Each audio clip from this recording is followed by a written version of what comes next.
Hey there, what's up? In this video, I'll give you a quick guide on how you can use the Firefly Generative fill in your Adobe Firefly. So the first thing that you will have to do is you will just have to click Generate, which is right here on your left panel.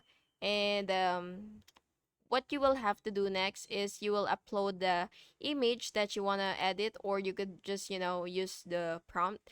And once you're done, what you will just have to click generate, so that you will be able to generate your prompt. And basically what you will have to do to see the generative fill is you will just have to click edit, which is right here, and then you will just have to click generative fill.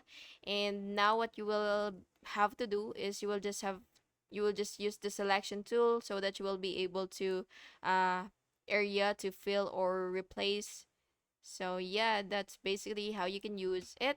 And you could also enter the prompt, so that you will be able to describe what you want to appear in the selected area, and then you will just have to click generate if you're already satisfied with it.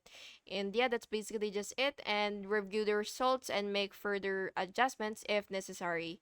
And after that, you will just have to click download if you're already satisfied with your output. And yeah, that's basically just it. I hope you found this video helpful. And if you did, please make sure to like and subscribe for more videos like this. Thank you and have an amazing day.